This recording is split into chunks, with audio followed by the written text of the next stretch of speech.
Bapak dan Ibu yang dirahmati Allah, kita berjumpa lagi dengan acara kesayangan kita, kajian malam Kamis yang hari demi hari ini selalu saya kagumi, Pak. Nih, terakhir kemarin saya mikir-mikir, ini ternyata barangkali karena keramatnya kajian kita di malam Kamis ini, kajian malam Kamis. Jadi beberapa waktu yang lalu tuh Rumah Fikih agak sedikit bersedih karena akun YouTube-nya itu diklaim oleh orang yang zalim begitulah ya. Kemudian menayangkan tayangan-tayangan yang bukan dari Rumah Fikih Indonesia begitu. Nah, tapi pagi tadi alhamdulillah itu sudah bisa kita ambil kembali.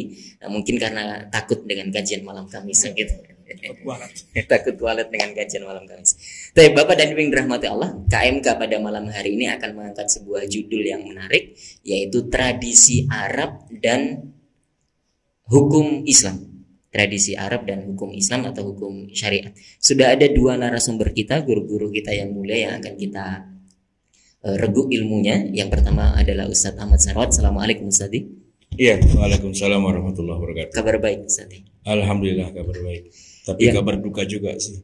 Nah, kita baru saja kehilangan salah satu di antara ustazah di Rumah Fikih. Nah. Jadi ya ini minggu duka cita juga sebenarnya. Nanti insya Allah kita akan adakan doa dan juga ngirim pahala, tahlil dan sebagainya. Insya Allah hari Ahad. Insya Allah. Ya. Baik. Hari ini memang hari berkabung bagi Rumah Fikih Indonesia. Kita berduka cita dan kehilangan yang sangat mendalam atas wafatnya saudara kita, kakak kita, Ustazah Isnawati yang berjuang ketika melahirkan anak yang pertama. Mudah-mudahan Allah Subhanahu wa taala catat beliau sebagai syuhada. Amin ya rabbal alamin. Yang kedua Ustaz Muhammad Akil Haidar yang sudah hadir di studio kita malam hari ini. Assalamualaikum Ustaz. Waalaikumsalam warahmatullahi. Kabar baik Ustaz? Alhamdulillah baik. Nah, baik, Bapak dan Ibu yang dirahmati Allah, terkait judul kita malam hari ini yaitu tradisi Arab dan hukum Islam, ada narasi awal yang akan saya bacakan dulu bahwa Nabi Muhammad, Nabi kita yang mulia Sallallahu Alaihi Wasallam adalah orang Arab. Maka kemudian wajar kalau Al-Quranul Karim itu diturunkan dalam bahasa Arab. Nah, kemudian sehingga dua sumber agama kita yang paling primer yaitu Al-Quran dan Al-Hadith itu dua-duanya berbahasa Arab. Nah, uniknya banyak disebutkan di Al-Quran maupun di hadis itu tentang tradisi-tradisi kehidupan di masa kenabian yang kental sekali dengan realitas pada waktu itu. Ya, jadi tradisi Arab yang kemudian dipotret, yang terus disebutkan dalam Al-Quran maupun hadis, itu yang kemudian akan menjadi perbincangan kita malam hari ini. Bagaimana memilah antara tradisi Arab dan juga syariat Islam, bagaimana apakah dua ini senantiasa beriringan atau nanti bagaimana kaidah memilah antara keduanya. Insya Allah kita akan gali dan juga tanyakan kepada guru-guru kita yang mulia. Sudah ada beberapa pertanyaan di tangan saya, tapi nanti juga tidak menutup pertanyaan-pertanyaan dari Bapak Ibu atau yang juga pemirsa yang menyaksikan tayangan ini. Baik, mengawali pertanyaan pertama nih, Ustadz Ahmad Sarwat. Tadi kan yang paling mendasar tadi bahwa kita tahu bahwa Nabi Muhammad SAW itu orang Arab dan diturunkan pada bangsa Arab pada waktu itu.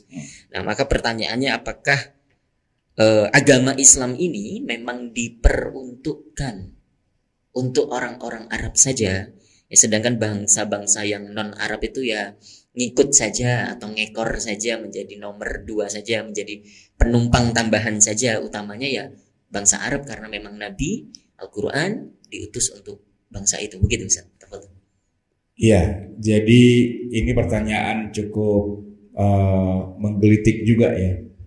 Karena mau dibilang tidak, dalam kenyataannya sih iya juga. Mau dibilang iya enggak juga. Antara dua hal itu. Maksudnya begini. Kalau dibilang Islam itu turun buat bangsa Arab, memang buktinya sampai paling tidak 100-200 tahun kemudian Islam itu masih berkutat di wilayah Jazirah Arab. Bahkan kalau boleh jujur, justru terjadi kebalikannya, Ustaz Wildan. Orang yang bukan Arab itu malah diarabkan. Arabisasi. Ya kan? Begini, misalnya ya. Di zamannya Nabi SAW itu kirim surat kepada raja-raja dunia. Kan kepada raja mana nih? Kita sebut misalnya Raja Persia, Kisra. Itu kan masih pakai penerjemah itu. Atau kepada Kaisar Heraklius, masih pakai penerjemah itu. Termasuk juga kepada Muqawqis, Raja Mesir, masih pakai penerjemah. Karena mereka bukan bangsa Arab, mereka ajam, non-Arab. Ya termasuk juga kepada An-Najasyi, itu juga pakai penerjemah itu. Nah setelah itu kemudian Nabi wafat, Islam menyebarkan ke semua negara-negara yang tadi raja-rajanya itu dikirimin surat oleh Nabi. Apa yang terjadi kemudian? Terarabkan mereka. Sampai hari ini orang Mesir ngomong Arab, ya kan? Orang Habasyah itu ngomong Arab, orang Persia, Irak dan sekelilingnya ngomong Arab, orang mana Syam ngomong Arab, gitu. Jadi makanya saya bilang, ya jawabannya antara iya dan tidak sih. Kalau dibilang kepada orang Arab, maksudnya pertama ya waktu turun memang kepada orang Arab.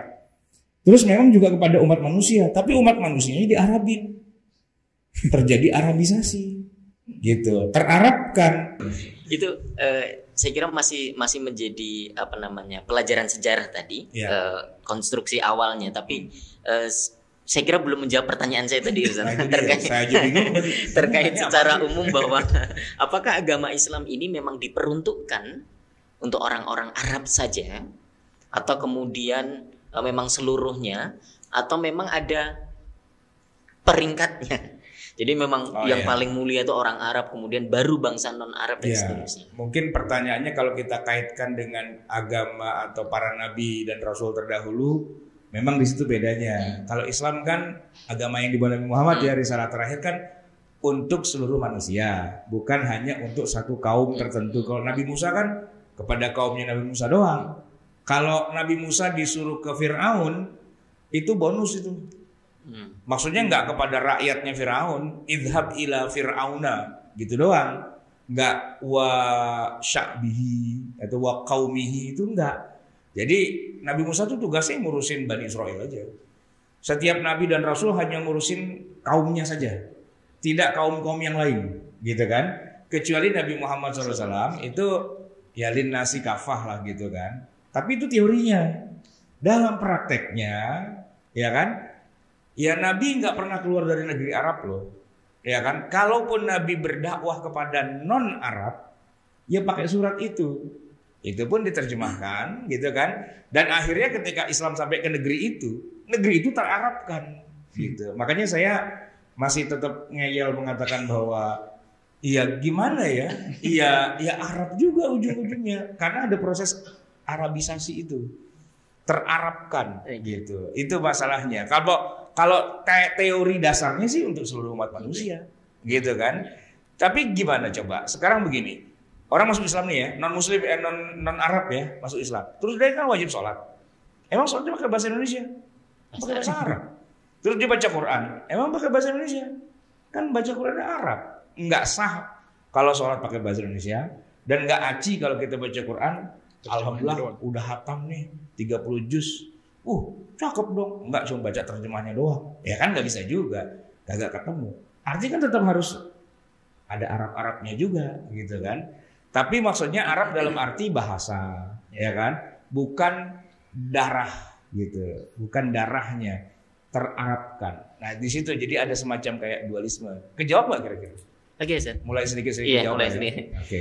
Geser dulu nih ke Ustaz Akil. Barangkali punya pandangan lain nih. Tadi soal apa namanya Ustaz Akil disebutkan Ustaz Sawat bahwa Islam ya memang hadir pertama kali itu di bangsa Arab.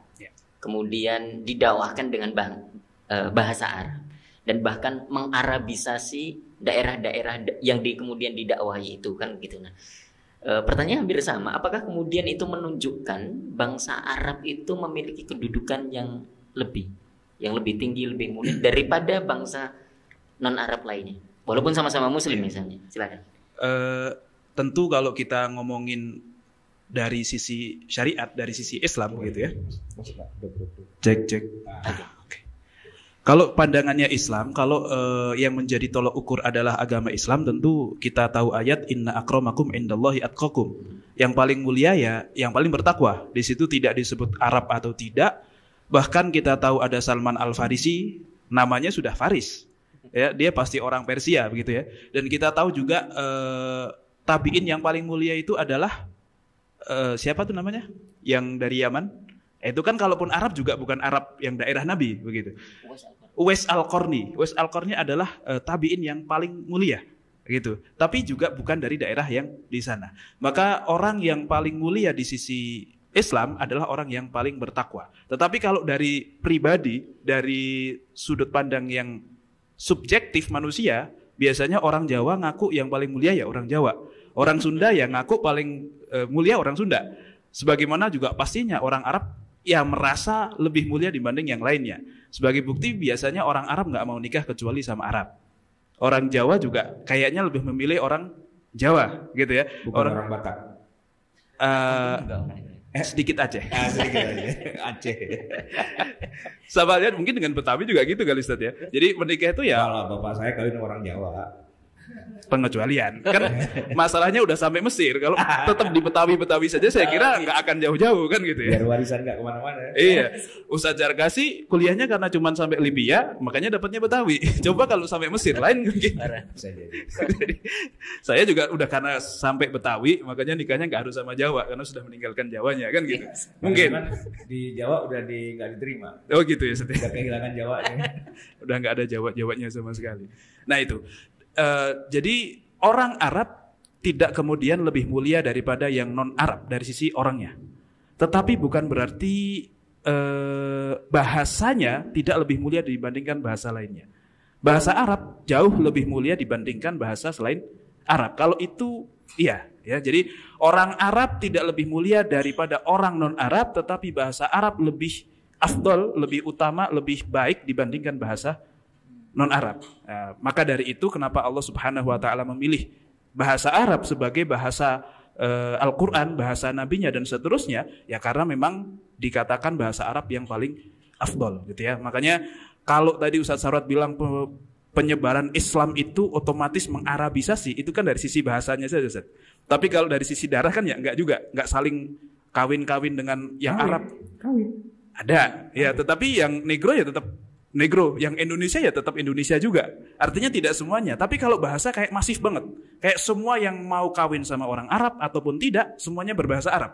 Mau sampai Cordoba, sampai sana. Bahkan di Indonesia, nggak usah jauh-jauh dulu nih. Saya masih menangi bahasa Jawa, menangi itu apa? Masih mendapati bahasa Jawa, tapi pakai tulisan Arab. Pegon. Ya kita kalau nyarain kitab di Jawa kan masih pakai Arab pegon. Ya artinya kan tetap masih bahasanya kepake. Minimal tulisannya terpakai gitu ya. Karena memang bahasa Arab lebih utama, lebih baik dibandingkan bahasa lainnya. Sebagai bukti misalnya begini. Salah satunya karena bahasa Arab itu memiliki kosakata yang jauh lebih banyak dibandingkan bahasa-bahasa lain. Okay. Kamus Inggris misalnya sebagai perbandingan, kamus bahasa Inggris paling tebal berapa jilid sih kan gitu? Mungkin 2, 3, 4 jilid. Kamus bahasa Indonesia berapa jilid Saduldan? Paling tebal. Kan paling ya 1 atau 2. Jilidnya tapi tebel gitu. Tapi tebal, katakanlah tebal. Tapi di bahasa Arab itu ada satu kamus yang tebalnya luar biasa. Nama kitabnya Tajul Arus. Itu tebalnya sekitar 40 jilid. Okay. Itu kalau berdiri sama saya tinggian dia. Berarti kan menunjukkan betapa banyaknya kosakata di dalam bahasa Arab itu. Ya bahkan Indonesia saja berapa persen yang berasal dari bahasa Arab? Majelis Permusyawaratan Rakyat, Majelis Bahasa Arab, Permusyawaratan Musyawarah Bahasa Arab, Rakyat, Ro'iyah, Arab. Dewan Permusyawaratan Rakyat. Dewan itu juga bahasa perwakilan rakyat ya. Dewan juga bahasa Arab gitu. Bahkan satu kata saja bisa memiliki sinonim sampai 200 sampai 300. Contohnya Al-Asad. Al-Asad itu artinya singa, memiliki sinonim sampai 200 sampai 300 kata. Al-Asadu. Kemudian Al-Laithu, Usamah, kemudian Hamzah, Hafiz, kemudian Haidar. Itu Haidar, nama saya sendiri ternyata itu artinya adalah Al-Asad. Fahad juga. Fahad dan seterusnya, banyak sekali, bahkan sampai 200-300 sinonim. Nah itu. Kemudian apalagi bahasa Arab dengan kata yang pendek bisa bermakna banyak. Jadi untuk mengungkapkan sesuatu, bahasa Arab bisa mengungkapkan dengan kata yang paling pendek. Contohnya di dalam Al-Quran itu ada anul zimukumuha. Anul zimukumuha. Itu kan 7 suku kata. Itu kalau katanya paling berapa? Artinya apa Ustaz Wildan? Anul zimukumuha. Apakah kami mewajibkan kepada engkau atas hal itu? Itu artinya. Padahal bahasa Arabnya cuman anul zimukumuha. Nah, ini salah satu keistimewaan dari bahasa Arab. Jadi kalau pertanyaannya apakah kemudian menjadikan orang Arab lebih mulia daripada orang non-Arab? Tidak. Tetapi apakah bahasa Arab lebih mulia daripada bahasa selain Arab? Jawabannya iya. Maka dari itu Al-Quran diturunkan dalam bahasa Arab. Gitu ya. Bahkan usul fikih pun saya kira nggak akan bisa dipelajari kecuali dengan bahasa Arab, Ustaz. Dan kalaupun diterjemahkan pakai bahasa Indonesia, iya cuma tulisannya saja Latin. Tapi yang namanya uruf tetap ditulis uruf, namanya dalil ya tetap ditulis dalil, ijma juga ijma, qiyas juga qiyas. Jadi kayak nggak ada faedahnya juga diterjemahin gitu. Ya udah belajar bahasa Arab saja karena semuanya nanti harus diartikan, disyarah, bukan diartikan secara terjemah tapi disyarah. Ya sama saja akhirnya kan gitu. Itu. Jadi orang Arab tidak lebih mulia daripada non Arab, tapi yang paling mulia adalah yang paling bertakwa, tapi bahasa Arab lebih mulia dibandingkan bahasa non Arab. Gitu. Oke. Allah. Terima kasih Ustaz Akil. Itu kalimat terakhir barusan juga menjadi kesimpulan yang hampir saja saya ulangi tapi nggak perlu saya geser lagi ke Ustaz nih. Yeah. Terkait tadi proses Arabisasi. Jadi bangsa Arab yang mula-mula Islam ini kemudian dakwah ke negeri-negeri seberang, kemudian mengarabisasi. Nah, sejauh mana Arabisasinya terhadap negara-negara yang kemudian didakwai itu, Ustaz? Apakah masuk ke bahasa saja atau sampai tadi misalnya perkawinan atau bahkan sampai mengubah tradisi itu menjadi tradisi orang Arab begitu? Iya, semuanya nggak bisa ditampik. Pertama bukan bahasa ya, pertama kan agama dulu. Mereka memeluk Islam. Islam wajib sholat, Islam baca Quran, Islam baca hadis, Islam belajar ilmu-ilmu keislaman. Semuanya formatnya harus bahasa Arab. Dan pelajaran pertama orang mempelajari agama Islam ya belajar nahwu, belajar shorof yang disebut dengan ilmu alat kan. Di mana-mana begitu. Nah, itu mau nggak mau udah terjadi Arabisasi, katakanlah bahasa dan ilmu gitu ya. Termasuk juga kan sebenarnya waktu lagi menyebarkan Islam ke sana. Ya kan bukannya rajanya masuk Islam terus dia jadi raja, enggak. Ya yang jadi penguasanya ya dari Madinah dikirim ke sana. Emang Islam masuk ke Mesir terus yang jadi rajanya tetap orang Mesir? Kan enggak. Siapa yang jadi penguasa di Mesir di zaman sahabat? Amr bin As, ya kan? Ke Suriah siapa yang jadi penguasanya? Abu Ubaidah Ibn al-Jarrah, Abu Musa al-Ash'ari dan seterusnya kan. Jadi dari segi politik ya itu memang ekspansi sebenarnya gitu kan. Dari segi ilmu ekspansi juga, dari segi bahasa ekspansi. Makanya nggak salah kalau dibilang itu adalah Arabisasi, bukan hanya bahasa, politiknya juga. Dan semua kan nurut sama Umar. Ya Abu Musa al-Ash'ari kan yang bilang, Mar, nih tahun berapa sih kita nih? Gitu kan itu surat menyurat antara mereka. Bahkan sistem administrasinya pun juga ngikutin Arab juga. Ya kayak kalau sistem penanggalan Komariah sih semua udah tahulah ya. Awal tuh Muharram, Safar dan sebagainya. Tapi kita tahun berapa sih ini sekarang? Nah itu kan ngomongnya sama Khalifah Umar. Lalu Umar bilang ya udah ngitungnya dari tahun kejadian hijrah gitu kan. Ya mau nggak mau itu kalau nggak mau bilang Arabisasi, Madinahisasi lah paling nggak gitu. Ya kan? Karena semua kekuasaan terpusat di Madinah. Atau kalau pakai istilah Islamisasi sendiri gimana sih? Nah masalahnya kan gini.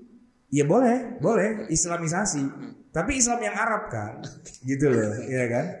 Ya kan gini, emang ada bahasa Islam Nggak ada kan? Nggak ada. Bahasa Islam nggak ada. Ada ya bahasa Arab gitu. Ya boleh lah kalau mau dibilang itu bahasa Islam gitu. Tapi itu adalah bahasa Arab. Dalam arti begini, nanti ada orang Islam yang tidak bisa bahasa Arab dan ada orang Arab yang tidak Islam.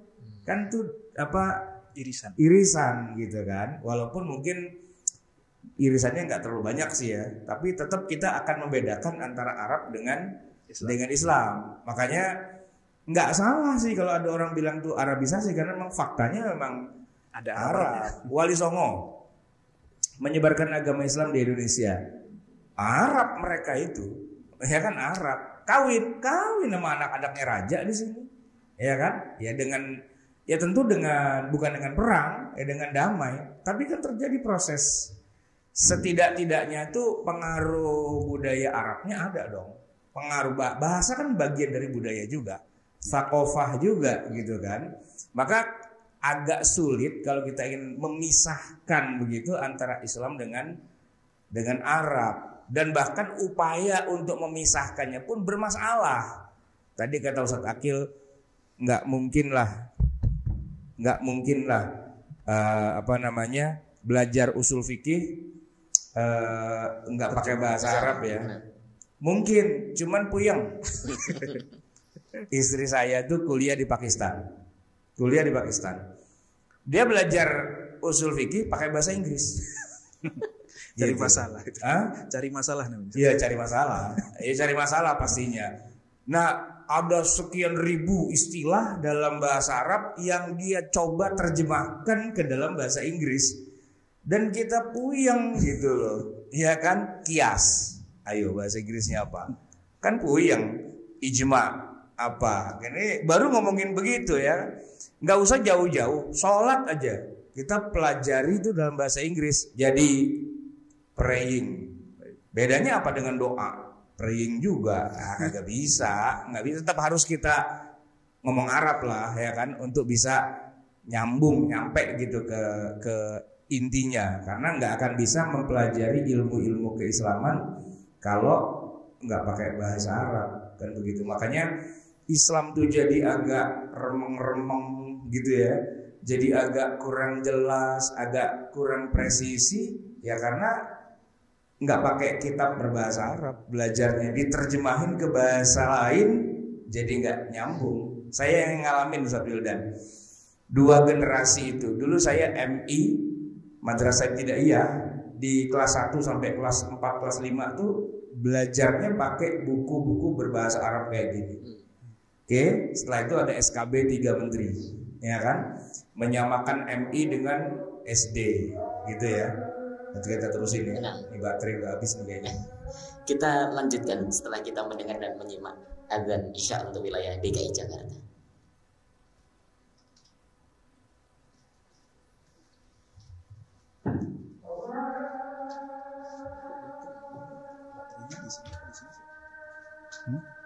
Baterainya di sini atau di sini? Mikrofonnya 2. Ini mikrofon.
Baik, kita lanjutkan Ustaz. Ya.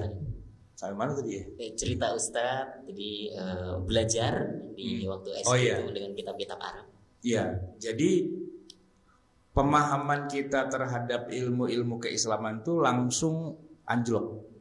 Begitu kita belajarnya pakai yang udah bahasa Indonesia, langsung anjlok gitu. Untungnya saya nggak dari awal sampai akhir. Saya sempat belajar ada nahwu, ada sorof, ya, ada siroh, ada semua yang masih pakai kitab bahasa Arab gitu. Itu bisa jadi modal saya Ustaz Dul dan Ustaz Akil, bisa keterima di Libya tanpa mondok. Tanpa mondok, iya. Nah generasi sesudah saya nggak ada yang bisa. Jangankan lulus MI, lulus aliyah itu nggak bisa keterima di Libya. Kenapa? Karena turun banget kalau udah pakai kitab, nggak pakai kitab bahasa Arab dan sebagainya, turun banget ke bawah, udah kemana-mana gitu istilahnya. Memang buat yang nggak terbiasa dengan teks bahasa Arab gitu kan emang susah sih ya. Anak SD gitu loh, kitabnya Arab semua, gundul semua, kesian banget gitu kan. Tapi ya memang itulah kalau mau belajar bahasa Arab gitu. Kalau mau belajar ilmu-ilmu keislaman ya dengan bahasa Arab. Memang kuncinya itu. Nah makanya jadi lucu kalau kemudian nanti ada katakanlah Islamic Studies di negara-negara Barat ya, tadi Eropa atau di Kanada, di Amerika gitu kan, ya, pusat-pusat pengajaran keislaman yang mana belajarnya pakai bahasa Inggris dan profesornya itu nggak bisa bahasa Arab, kan lucu gitu kan. Anda mau ngomong tentang Islam tapi Anda nggak tahu literatur bahasa Arab. Nah makanya bahkan begini, bahkan profesor-profesor di Barat itu tahu bahwa nggak mungkin mempelajari Islam kecuali pakai bahasa Arab. Makanya kamus hadis judulnya tuh hadis Al-Mu'jam Al-Mufahras lil Ahadits An-Nabawiyah yang dibilang kutubus sittah itu kan yang nyusun orang Barat gitu. Kenapa? Ya karena biar bagaimanapun mereka tetap tahu bahwa apapun, biar bagaimanapun Islam itu nggak bisa dilepaskan dari akar-akar kearabannya.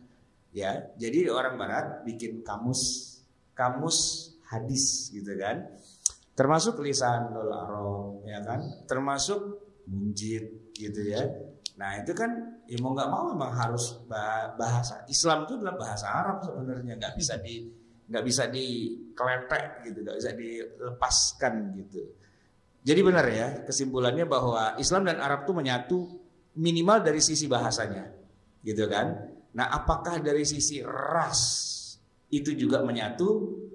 Ada benarnya dan ada tidaknya.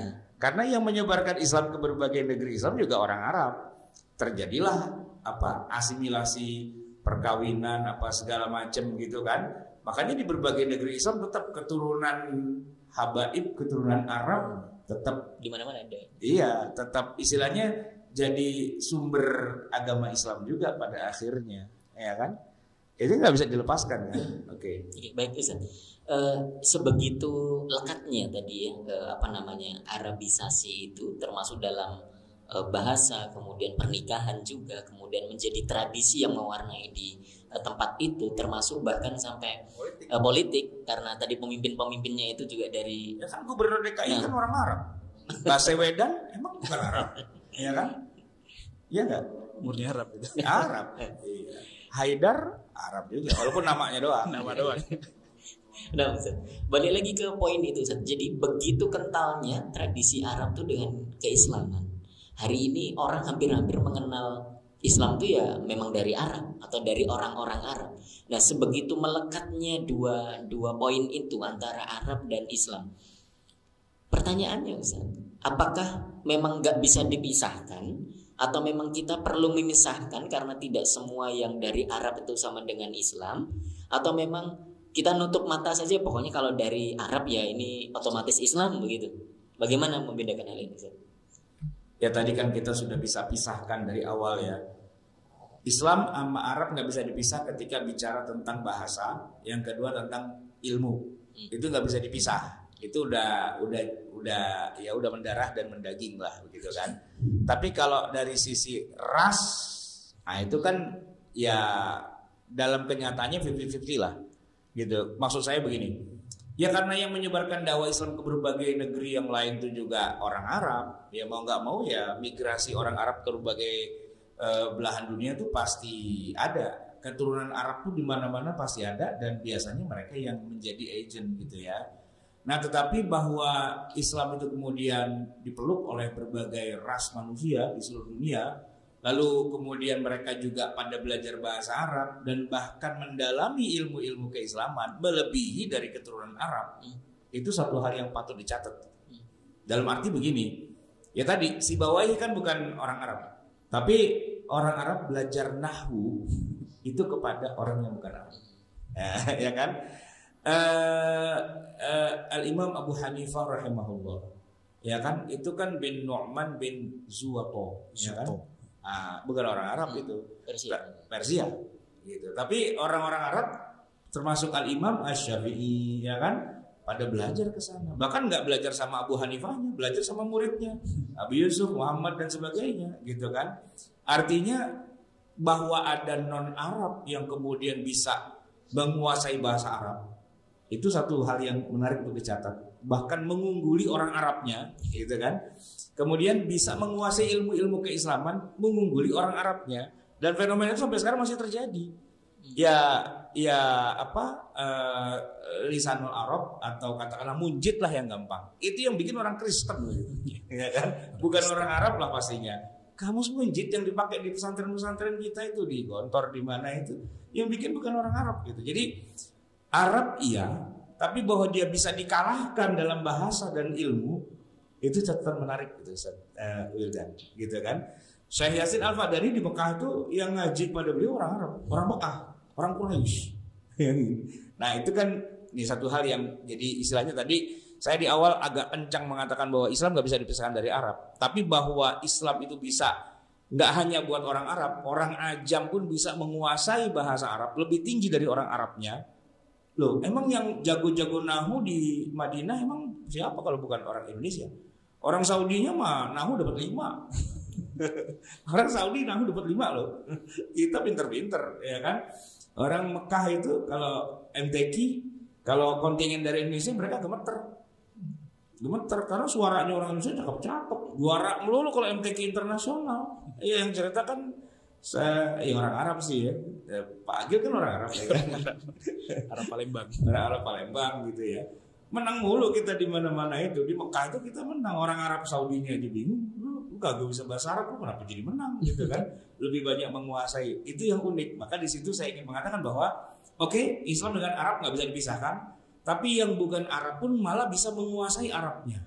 Baik bahasanya, ilmunya, dan kemuliaannya. Dan orang Arabnya yang rada bener tetap cium tangan sama yang bukan Arab kalau dia punya ilmu. Begitu kan diajarin sama abah-abahnya begitu, ya kan? Ngaji loh, walaupun gurunya orang Jawa gitu kan, cium tangan. Mana ada orang Arab cium tangan sama bukan orang Arab? Nggak ada kamusnya. Kecuali yang bukan Arab itu emang guru dan ilmunya tinggi, suruh cium tangan, gitu kan? Nah itu berarti kan Islamnya itu betul-betul profesional gitu, bukan yang penting Arab, tapi juga ada kemuliaan di situ.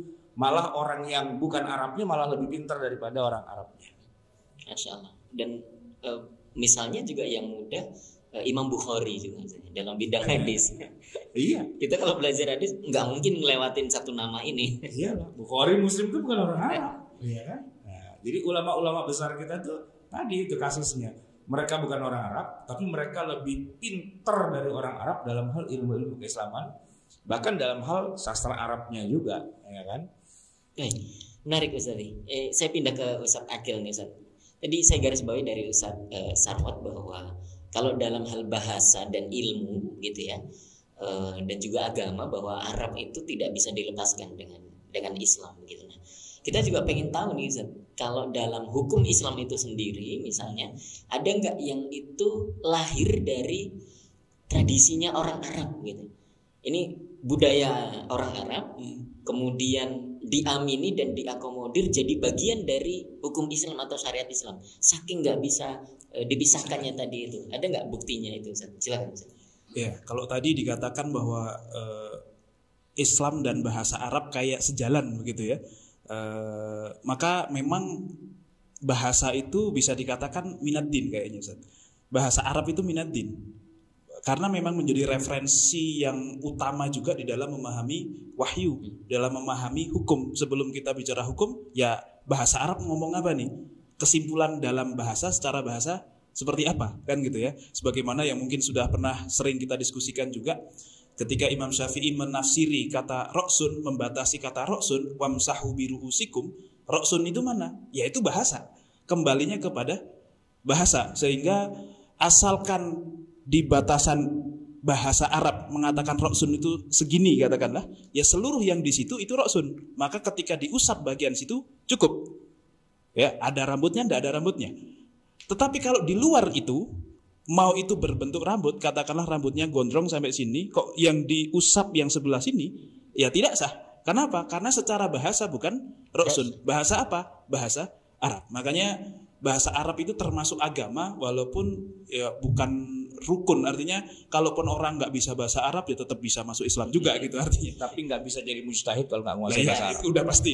Syarat kan. Udah, kalau mujtahid pasti ya. Tetapi kalau cuman untuk masuk Islam ya nggak harus lah gitu ya. Ya minimal bisa Bismillah Al-Fatihah lah, ya, itu syahadat bahasa Arab katakanlah, ya cukup yang begitu-begitu saja. Nah, maksudnya begini, mujtahid tidak hafal Quran boleh, mujtahid tidak hafal hadis boleh, tapi mujtahid tidak bisa bahasa Arab itu nggak boleh. Nggak bisa. Malah rukun lebih awal lagi. Iya, lebih tinggi. Bahasa Arab tinggi. dulu, bukan hafal Quran atau hafal hadis. Itu bukan hal yang menjadi mutlak gitu kan. Tapi yang mutlak harus menguasai bahasa Arab. Nah, yang tadi itu saya mau bantu Ustaz Akil untuk pertanyaannya. Ada nggak pengaruh Arab dalam masalah hukum gitu ya? Ada. Jadi gini, ini ngomongin fikih kuliner.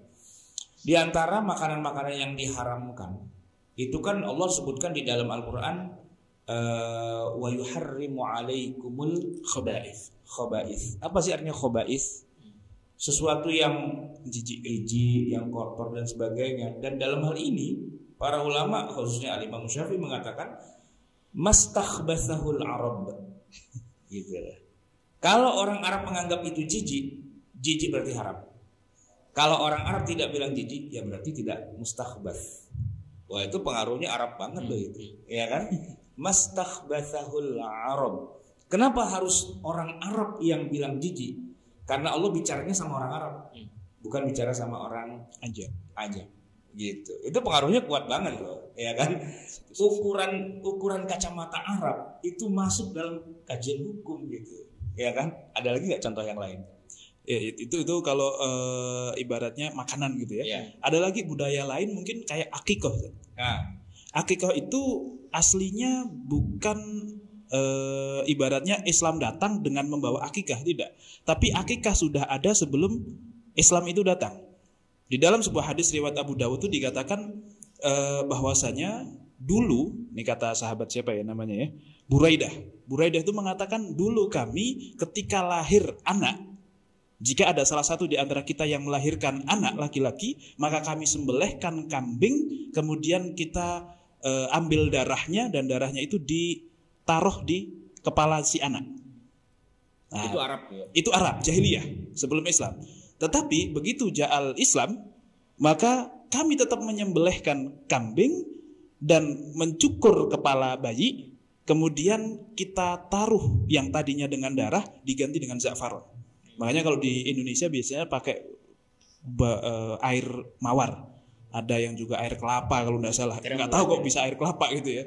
Kemarin saya datang ke akikah pakai air kelapa. Setahu saya air mawar kok air kelapa gitu. Ya mungkin wangi juga kali atau apa. Nggak mungkin pakai sirup juga. Oh iya.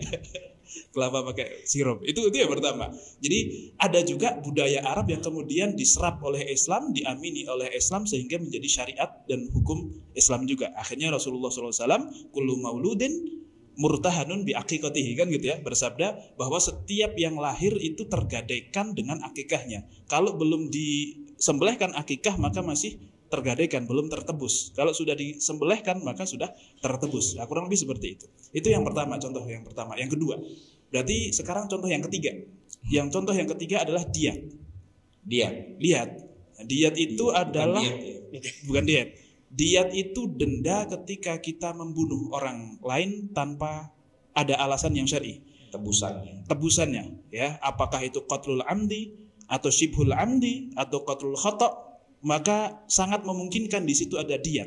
Dan diat itu nanti ada yang mughalladhah, ada yang ghairu mughalladhah. Ini bukan najis, Pak, ya, tapi diat.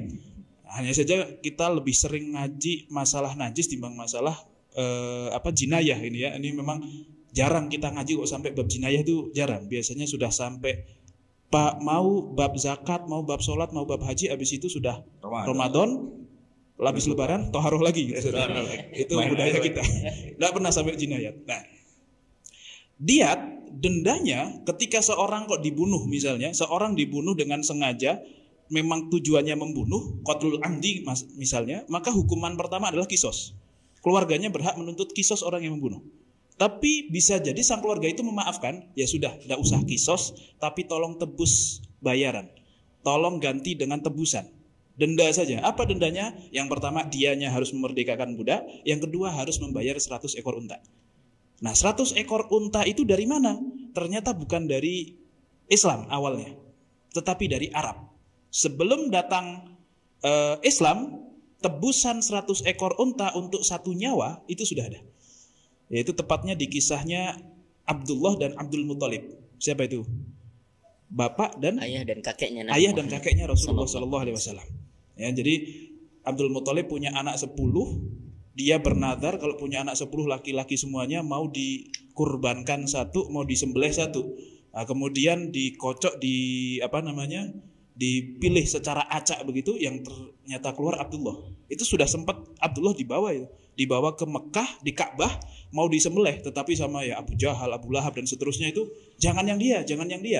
Karena memang salah satu anak yang terbaik, yang paling nurut, yang paling ibaratnya paling baik lah di antara anak-anak yang lain. Termasuk Abu Thalib, pamannya Rasulullah, itu juga melarang, jangan dialah. Nah, akhirnya Abdul Muthalib bingung. Terus bagaimana dengan nazar saya yang sudah terlanjur terucap, kalau punya anak 10 mau disembelih satu? Bagaimana? Ya sudah, datang saja ke orang pintar. Di situ disebutkan memang arraf, orang pintar kan berarti, ya. Dukun kalau bahasa kitanya kan. Terus dikatakan, yaudah gini saja, satu nyawa itu dikocok lagi nama Abdullah dengan 10 ekor unta. Terus nanti kalau keluarnya 10 ekor unta, sembelihlah 10 ekor unta itu dan Abdullah bebas. Tapi kalau nggak keluar, yang keluar kok Abdullah lagi, bukan untanya, tambahin 10 lagi. Kalau nggak keluar lagi, tambahin 10 lagi. Nah, ternyata Abdul Muthalib 10 ekor unta atau Abdullah. Jadi 2 kertas gitu, ya. Dikocok, Abdullah keluar. Tambahin lagi, diganti itu. 20 ekor unta, Abdullah. Dikocok lagi, keluar Abdullah lagi. Sampai 30, 40, 50, sampai 100 baru keluar 100 ekor unta. Akhirnya Abdullah menyembelih 100 ekor unta, dan dari situlah ibaratnya orang Arab itu menghargai satu nyawa manusia dengan 100 ekor unta, dan diamini oleh Rasulullah SAW, sehingga itu menjadi syariat di dalam Islam. Nah, itu jadi budaya Arab yang kemudian menjadi hukum Islam. Nah, itu paling tidak kita nemu 3 sudah, kan? Gitu. Baik. Ada lagi, Ustaz Akil? Ya, mungkin kalau yang itu cukup dulu 3 ya. Ini baterai saya habis atau? Mudah-mudahan masih nyambung suaranya. Tes. Coba dimatiin, dicabut baterai, dimasukin lagi. Ya, mau nanya apa? Tapi Ustaz, barangkali kebalikannya tadi Ustaz. Kita punya beberapa data tadi bahwa tradisi Arab itu kemudian menjadi bagian dari hukum Islam itu, atau diamini menjadi syariat Islam itu. Contohnya tadi misalnya dalam hal kewenangan yang menilai satu makanan itu jijik kemudian bernilai haram itu adalah orang Arab. Kemudian akikah itu atau akikoh itu ternyata juga dari tradisi Arab. Sebelum ada risalah Nabi Muhammad sudah ada, dan sudah ada prakteknya, diamini begitu ya, dilegalisasi gitu. Kemudian tadi juga soal diat yang satu nyawa 100. Nah, kebalikannya barangkali Ustaz. Ini supaya kita membuktikan bahwa Islam itu tidak sama dengan selalu tradisi Arab ini. Adakah tradisi Arab yang itu kemudian ketika datang Islam kemudian dihapus begitu?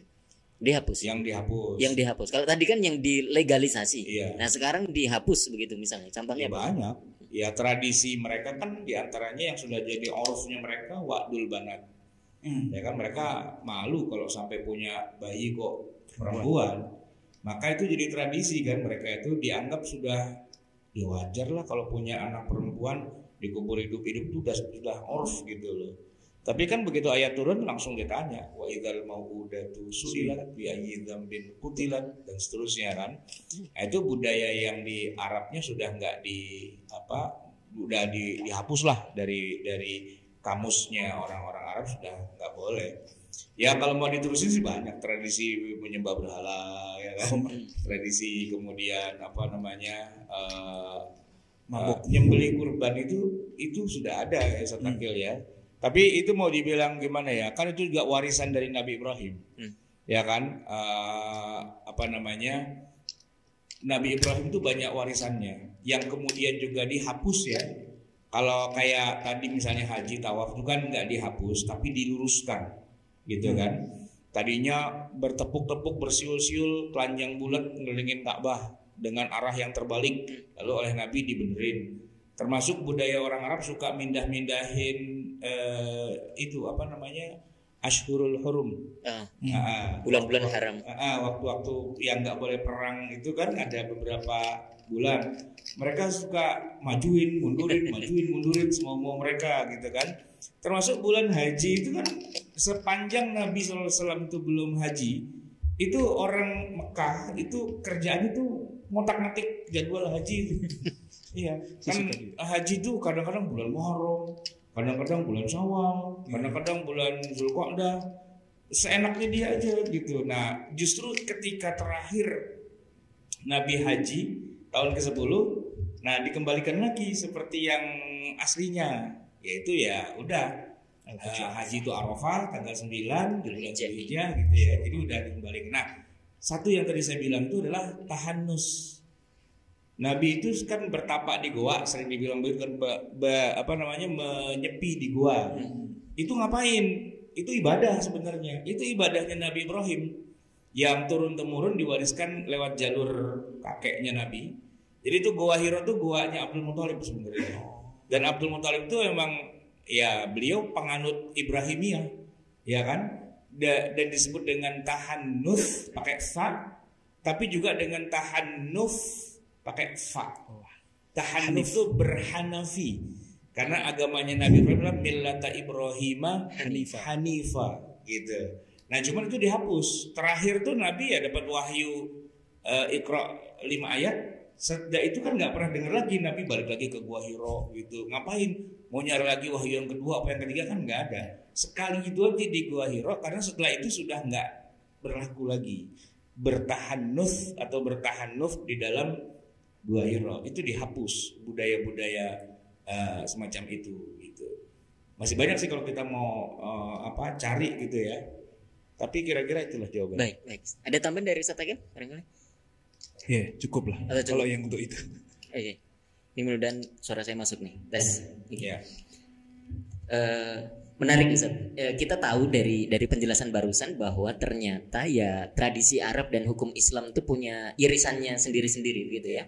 Baik tradisi Arab yang kemudian diamini atau dilegalisasi menjadi syariat, atau tradisinya orang-orang Arab yang kemudian memang dihapus karena tidak sejalan dengan prinsip syariat ini sendiri. Nah, tadi menarik juga Ustaz menambah penjelasan terkait perilaku Nabi Muhammad SAW yang tahanus tadi kemudian tidak diakui. Nah, soal fi'lun Nabi, Ustaz, perilaku Nabi Muhammad itu kan ya ada perilaku yang secara beliau dalam arti manusia biasa, ada perilaku beliau secara beliau manusia budaya Arab, ada juga perilaku beliau selaku beliau itu Rasul utusan Allah Subhanahu Wa Taala. Nah, bagaimana membedakan ini yang kemudian masuk ranah syariat atau bukan itu yang mana, Ustaz? Nanti boleh menyambung Ustaz. Kayaknya sih kita nggak bisa bedain kalau kita ya, karena kacamata kita tuh terlalu awam lah gitu. Sebagaimana kita nggak bisa bedakan mana orang Jepang, mana orang Cina, mana orang Korea, mana orang Taiwan, mana orang Mangga Dua dan Glodong. Itu kalau kacamata kita tuh agak susah gitu, karena kita nggak hidup dengan mereka, ya kan? Kita nggak bisa bedain tuh. Orang kita aja, orang kita aja juga begitu. Jadi orang kita itu ngelihat Arab atau India tuh kadang-kadang nggak bisa bedain juga. Ya, Arab atau India tuh nggak bisa bedain. Jadi ya dalam pandangan sebagian masyarakat kita, India dan Arab tuh sama aja. Ya, India dan Arab sama aja, seolah-olah India ya Arab. Buktinya apa? Makanannya orang India sering dituduh makanan Arab. Ya kan? Makanannya orang India itu apa? Biryani. Ya. Itu makanan orang India, tapi oleh orang Indonesia dituduh sebagai makanan Arab. Gitu. Tapi nggak protes juga sih itu. Iya, padahal itu bukan makanan Arab. Mana ada Nabi Muhammad makan nasi kuli? Ya kan, makan nasi biryani, nasi mandi itu nggak ada. Itu makanan orang India. Di Arab tidak ada Dewi Sri, nggak ada. Dewi Sri itu adanya ya di Indonesia atau di India tuh Dewi apa ya? Itu sering nonton Dewi India nggak sih? Dewi Kuan Yin. Nah, Dewi Kuan Yin itu Cina. Oh, Cina ya. Nah, artinya apa? Artinya saya ingin mengatakan bahwa begini. Jadi yang namanya orang Arab itu ya, gimana ya? Ada budayanya dia yang kalau kita sebagai orang awam ya, itu kita nggak bisa bedain ini budaya Arab atau ini Islam. Kita nggak bisa bedain, susah. Karena kita bukan orang yang memahami Arab dan bukan orang yang memahami Islam. Jadi kita gimana bedain? Itu nyampur lah gitu, ya. Nah, tapi bukan berarti nggak ada yang nggak ada sama sekali yang gitu, yang nggak bisa bedain. Ada, cuman dia harus pakar banget. Yang nanti dia bisa bilang ini Arab, ini bukan, ini Islam, ini Arab, gitu. Ini Arab yang terislamisasi.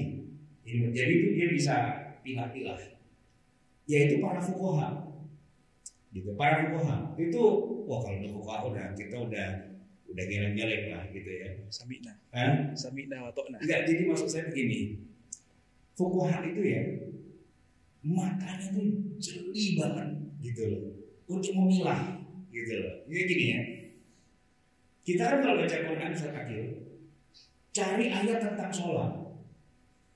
Biasanya muncul ayat misalnya begini, qad aflahal mu'minun alladzina hum fi shalatihim khashi'un. Itu ayat populer banget. Telah beruntunglah orang yang beriman, yaitu mereka yang dalam sholatnya khusyuk. Itu kalau bukan fuqaha pasti ada yang bilang sholat yang tidak khusyuk itu tidak diterima oleh Allah. Pasti begitu. Karena ayatnya itu. Ternyata para fuqaha itu hebat banget menempatkannya. Enggak, khusyuk tidak masuk dalam syarat sah sholat. Khusyuk tidak masuk dalam rukun sholat. Khusyuk hanya masuk di dalam sunnah saja. Ya kan? Nah, ngomongin sholat jamaah, kita ketemu hadis Sahih Bukhari. Nabi sebelum mulai sholat berjamaah selalu mengatakan pada jamaah, sawu sufufakum fa inna taswiyata sufufi terdah, gitu kan? Itu kalau yang bukan fuqaha pasti akan bilang rapat nggak lo? Kalau enggak malah rapat lo. Kan sih gitu dia ribut. Dia ngeributin rapat, gitu loh. Orang sholat ributin rapat, gitu kan? Sholat rapat, gitu kan? Iya kan? Mata kaki ketemu mata kaki, kalau enggak, gitu kan? Padahal jemaah sekalian, rapat itu tidak masuk dalam rukun, tidak masuk dalam syarat sah, tidak masuk dalam itu, cuma makanya diucapkan fa inna taswiyatas sufufi min tamamis shalah, bukan min syuruti sihhatis shalah, enggak. Fa inna taswiyatas sufufi min arkanis shalah, enggak juga. Nah, itu kalau bukan fuqaha nggak bisa bedain kayak gitu. Jadi yang diributin sama dia sholat harus khusyuk, sholat harus rapat. Ketahuan bukan ahli fikih itu. Ketahuan ilmunya cuman ya seketemunya dalil doang. Kan dia ngeributin dalil, ya kan? Tapi makainya nggak bisa. Nah kan dia bilang, mana dalilnya? Lu gini mesti nyari dalil. Kita tuh udah sampai bagaimana menggunakan dalil itu, bukan mana dalilnya, ya kan? Kalau orang yang udah jago mesin ya, bukan mana karburatornya, kita pakai CDI apa pakai karburatornya, ya kan gitu. Udah ngomongin presisi, bukan mana dalilnya lagi. Oh masih itu iya masih nanyain dalil, enggak. Lalu banyak banget gitu, cuman mau yang disetel yang mana yang mau kita pakai kan gitu. Itu yang bisa beda itu fuqaha gitu kan. Makanya nanti pertanyaan tadi Ustaz dan ini yang Arab mana yang bukan yang mana, fuqaha gitu. Saya kasih contoh ya. Nabi para sahabat itu semua kalau sholat di Masjid Nabawi tidak pernah buka sendal.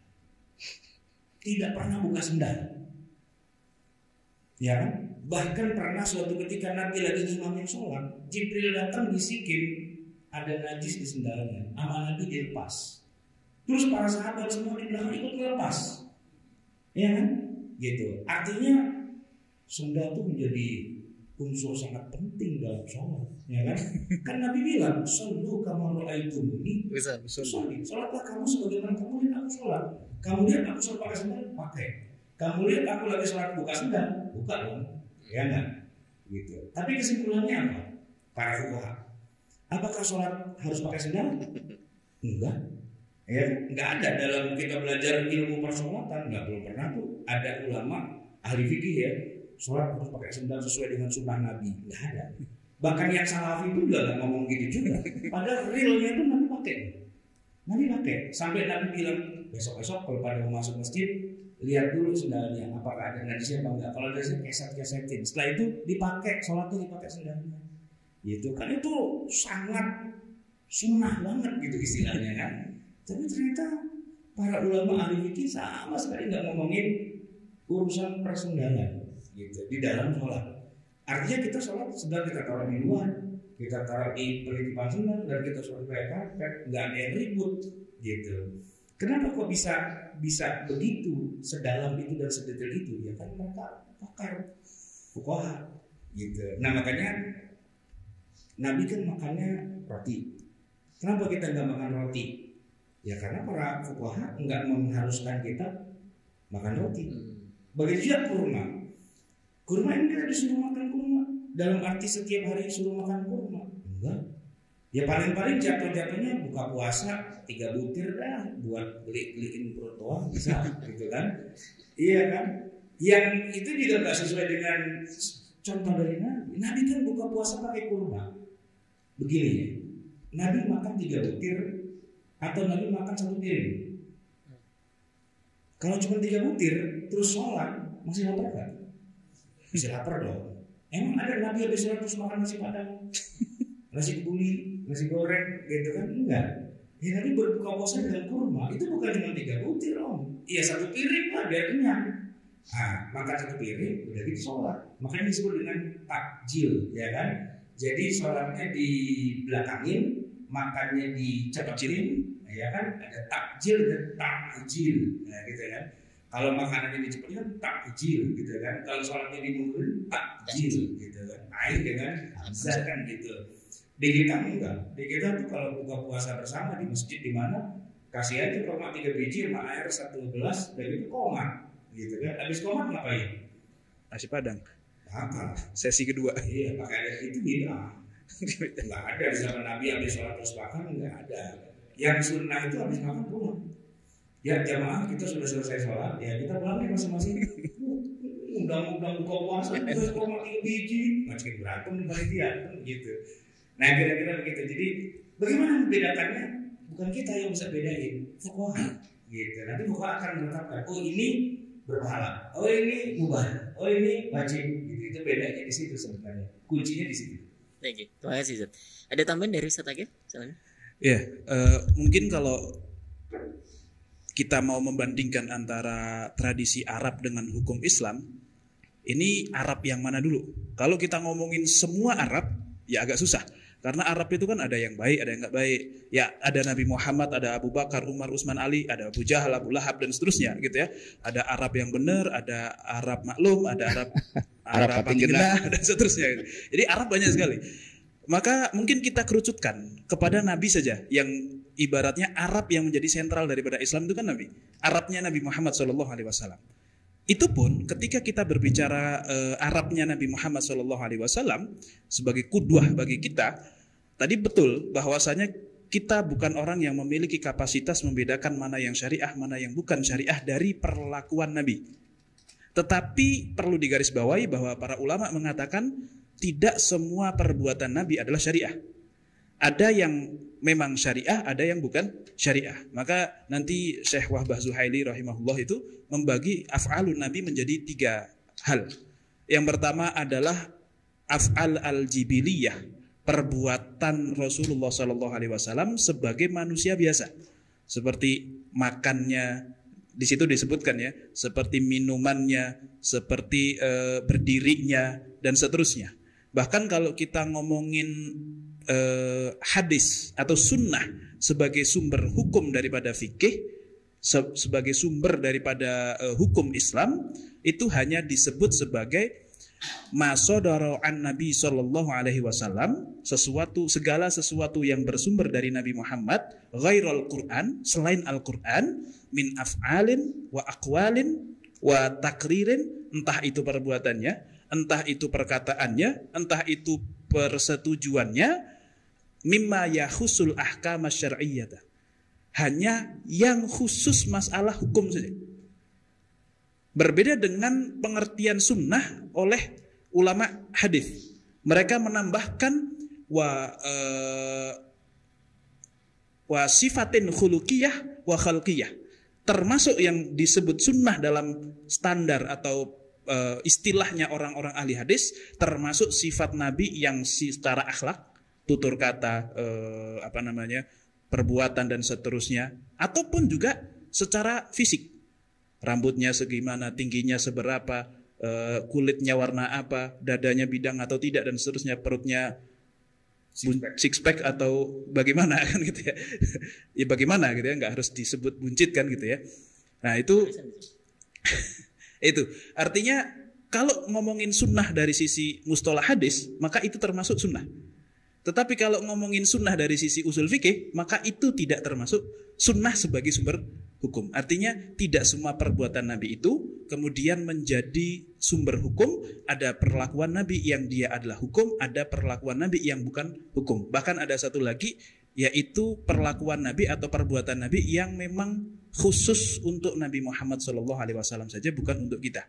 Ya, seperti wisol, seperti menikah lebih dari 4, seperti memberikan kesaksian hanya 1 orang, padahal biasanya kalau kesaksian kan 2 orang. Tapi kalau Rasulullah sendiri bisa, yaitu khusus buat Nabi saja, bukan untuk yang lainnya. Itu. Maka kita ngomong Arabnya Nabi saja, itu tidak semua perbuatan Nabi, tidak semua kebudayaannya Nabi itu kemudian menjadi syariat. Ada yang syariat, ada yang bukan. Bagaimana membedakannya? Ya sudah, tinggal ngaji saja kepada para fuqaha. Insya Allah kita akan tahu mana yang syariat, mana yang bukan syariat dari Arabnya Nabi. Nah, apalagi kok Arabnya yang bukan Nabi, ya kadang nggak terlalu perlu menjadi pembanding juga gitu. Tetapi kita perlu untuk kemudian memilah-milih mana yang Arab, mana yang Islam, itu karena memang beberapa orang kayak menganggap sama. Ya kalau Islam ya Arab, kalau Arab ya Islam. Sehingga kalau melihat orang Arab kok berlaku buruk, seolah-olah yang buruk adalah Islam. Nah ini kan perlu diluruskan juga gitu. Tidak seperti itu. Islam ya Islam, Arab ya Arab. Dia memiliki 2 wilayah yang berbeda meskipun banyak sekali irisannya gitu. Gitu. Allah Alam. Apa? Nggak bisa lagi. Ini baterai bisa dulu. Atau mungkin di sini? Cek. Ini pertanyaan terakhir juga nih dari saya Sani. Tadi kita tahu bahwa tradisi Islam dan tradisi Arab dan Islam itu ya kadang-kadang beririsan, tapi kadang-kadang juga bertolak belakang, tidak gitu ya. Nah, tadi disebutkan bahwa yang mengetahui atau yang bisa memilah tradisi Arab dan juga Islam itu adalah para fuqaha, para alim yang expert. Nah, ada nggak kalau bagi kita orang awam tuh kaidah-kaidah untuk bisa menilai dan memilih tadi itu antara tradisi Arab dan hukum Islam tuh? Kaidah apa yang bisa kita jadikan acuan? Oh, ini cuma tradisi Arab saja, atau ini tradisi Arab yang juga bagian dari hukum Islam, atau berbeda sama sekali gitu? Iya, jadi gini, kita mungkin bisa saja ya menebak-nebak gitu. Ini bagian dari syariah, ini bukan, dan sebagainya. Kita mungkin bisa menebak-nebak, tapi balik lagi yang jadi polisinya atau yang jadi penentu kebijakannya ya para fuqaha gitu. Makanya kadang-kadang sebagaimana yang disebut oleh Ibnu Wahab ya, bahwa hadis itu justru malah madallatun. Ya, hadis itu malah jadi tempat nyasarnya orang. Kecuali kalau hadis itu di tangan para fuqaha baru jadi benar. Karena hadis itu kan menceritakan cuma apa adanya aja, ya, tanpa ada analisanya.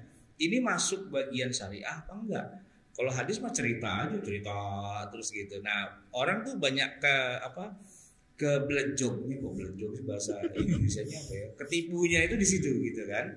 Nah, jadi kalau meminjam teorinya aja ya, bukan buat dipraktekin gitu. Ya, para ulama tuh melihatnya begini. Kalau Nabi mengerjakannya, ya, tapi kadang-kadang juga tidak mengerjakannya, itu kan biasanya turun tuh dari yang wajib menjadi yang sunnah, gitu kan. Nabi kalau 5 waktu nggak pernah lepas, bahkan luput pun Nabi qadha, gitu kan. Oh, berarti itu jadi fardu ain lah begitu.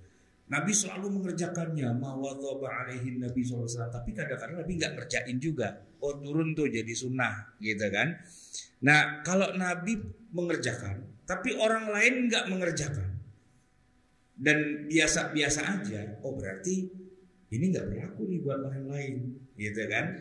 Nah, itu salah satu contohnya gitu. Jadi, oh ini cuma berlaku buat Nabi doang, orang lain enggak, atau orang lain melakukan malah Nabi enggak, gitu misalnya kan. Dan seterusnya itu jadi nilainya jadi turun dari yang tadinya wajib jadi sunnah muakkadah, jadi sunnah biasa, jadi mubah. Nah, gitu kan. Ketika sudah masuk dalam tataran mubah, ternyata di luar Madinah, di luar Arab gitu ya, hal itu ada juga dan nggak diapa-apain. Oh, berarti ini budaya Arab nih, gitu. Ketika kan bisa tahunya adalah Nabi mengerjakan, tapi di luar Madinah, di luar apa tuh enggak, gitu, ya kan? Ya kalau udah enggak, udah susah. Nah, tapi nggak jadi masalah. Karena apa? Karena memang itu tidak diatur dalam Islam, tidak harus seperti itu. Nah, para ulama fikih itu ya, Wildan, misalnya Imam Abu Hanifah, misalnya Imam Ahmad bin Hambal, itu kan dua orang yang istilahnya nggak dekat banget dengan pusat Madinah atau Mekah kan. Mereka tinggalnya di Kufah. Imam Ahmad tuh tinggalnya di Baghdad, gitu kan. Nah, itu ketika mereka kemudian sudah ngerti ilmu-ilmu keislaman, lalu mereka membuat mengajar dan menulis kitab dan sebagainya, itu ketika mengajarnya itu kan bukan kepada orang Arab, tapi kepada orang Ajam. Jadi nanti ketika mereka misalnya nih ya memberikan rumus bahwa Nabi itu kalau masafatul qasr gitu ya, qasornya Nabi itu jaraknya antara Makkah dengan Usafan itu kalau hadis Nabi bilangnya arba'atu burud, 4 bar. Orang di Persia itu nggak tahu arba'atu burud itu apa. Lalu mereka bikin konversinya, dikonversilah menjadi istilah sittata asyara farsakhan gitu. Jadi 16 farsakh sesuai dengan apa yang dikenal oleh masyarakat di Persia itu, farsakh gitu kan. Nah, itu itu ya nggak ada Arab-Arabnya itu 16 farsakh itu. Sama kalau kita bilang sekarang 88,704 kilometer. Nah, itu nggak ada Arab-Arabnya sama sekali itu. Tapi kemudian dikonversi gitu kan, dari yang khas Arab dan ini bukan Arab, kemudian dicarilah hitungan-hitungan yang sekiranya itu sepadan gitu. Nah, itu proses kayak gitu tuh fuqaha tuh. Karena nggak mungkin pakai ukurannya orang Arab, itu nggak mungkin gitu. Karena alat ukurnya di tempat lain tuh nggak ada. Nah, nggak bisa dipakai ya. Mereka mau nggak mau harus mengkonversi itu. Jadi tugasnya para fuqaha tuh emang rada berat juga tuh bagaimana buat konversi kayak gitu kan. Ya, gitulah. Baik, Ustaz. Tugasnya berada di tangan fuqaha dan memang hanya fuqaha yang mampu untuk merumuskan itu. Ya, namanya juga fuqaha kan faqih gitu kan, orang yang ngerti lah gitu, ngerti masalah gitu istilahnya. Bukan asal hafal Quran atau hafal hadis doang. Itu kan cuma ngafalin teks, tapi bagaimana mengkoneksikan antara teks dengan konteks. Nah, itu kerjaannya para fuqaha. Dan tugas kita ya ngaji dan nurut saja dengan kaidah-kaidah yang sudah dirumuskan oleh para fuqaha itu. Iya, kaidah dan hasil fatwanya. Jadi kan mungkin mereka merumuskan kaidah, tapi kita nggak boleh loh pakai kaidahnya doang terus kita yang kerjain sendiri, nggak boleh juga. Gitu loh. Kaidahnya boleh kita pelajari, tapi kita nggak boleh pakai kaidahnya doang lalu kita yang proses sendiri. Ya kecuali di wilayah-wilayah yang fatwanya mereka emang nggak ada, karena ada sangat kekinian gitu kan. Nah nggak ada tuh fatwanya gitu. Nah terus kita sekarang mau pakai apa gimana nih misalnya gitu kan. Ya itu sedikit-sedikit dibuka lah kerannya, itu mungkin iya. Tapi syaratnya dia harus ngerti banget ilmu fikih, nggak boleh asal pakai doang gitu. Jadi bukan kaidahnya, fatwanya. Nah misalnya. Baik, ini pertanyaan di tangan saya sudah habis ya. Barangkali ada jamaah yang mau bertanya terkait tema ini, tradisi Arab dan hukum Islam. Ustaz Budi, telepon. Tidak apa-apa, langsung aja gitu. Apakah memang Islamisasi dari karena Arabisasi itu kan kalau tiga besar agama di dunia ini, apakah seperti itu Ustaz? Ada Kristenisasi, Yahudiisasi. Tapi apa sama seperti itu? Yang pertama. Terus yang kedua, orang yang ingin dianggap Arab gitu, katakanlah non Arab tadi kan lebih biar masuk suaranya ke rekaman, walaupun nggak kedengaran sih tapi masuk ke rekaman.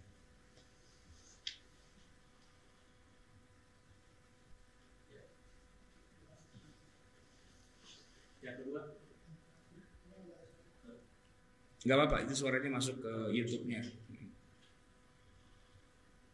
Ya terus yang kedua Ustaz, masalah orang-orang yang ingin dianggap sebagai Arab gitu, dengan kata-kata al dan i di belakang. Seperti Imam Bukhari kan tadi bukan orang Arab, tetapi dia fakih dan pakar begitu.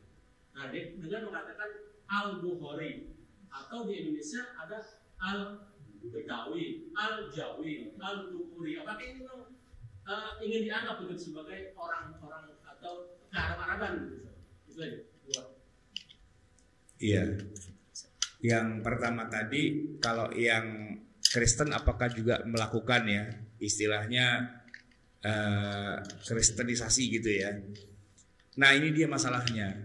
Jadi kalau Nabi Isa alaihi salam itu kan kalau ngomongin kebangsaannya kan bukan Arab, dan juga nggak ada kebangsaan Kristen kan, iya nggak? Saya tanya deh, antum tahu nggak kebangsaannya Nabi Isa tuh apa? Majinsiyatuhu. Nabi Isa binti Maryam bin Maryam binti Imran. Imran ke atasnya siapa? Ya kalau jatuhnya ahli kitab, cuman maksud saya gini deh yang gampang. Itu Injil turun kepada Nabi Isa. Pakai bahasa apa? Allah tuh ngomong sama Nabi Isa pakai bahasa apa? Pakai bahasanya Nabi Isa. Cuman nama bahasanya Nabi Isa itu apa? Ibrani. Bukan. Itu Nabi Musa. Kalau Nabi Isa enggak. Nah, bahasanya Suryani. Ya kan? Suryani. Nah, ketika kemudian ajaran Nabi Isa ini dibawa oleh Paulus ya ke Paul sebenarnya. Kita bilangnya Paulus, tapi kalau orang bule bilangnya Paul gitu. Paul McCartney itu, Paul itu nama apa? Nama para pengikutnya Nabi Isa. Dibawa ke Eropa. Sampai di Eropa tuh nggak dibawa, bahasa Suryaninya tuh nggak dibawa. Cuman teologinya yang dibawa gitu. Beda sama Islam. Kalau Islam tuh ketika disebarkan ke seluruh dunia, Arabnya tuh dibawa gitu. Bahkan pusat kekuasaannya di Madinah dan Syria, Mesir apa semua tuh di bawah komando secara politik. Kalau Nabi Isa kan enggak. Nabi Isa tuh wafat dalam posisi minoritas ya kan, dikejar-kejar lah gitu kan. Cuma nanti versinya beda. Kalau kita Islam Nabi Isa diangkat ke langit.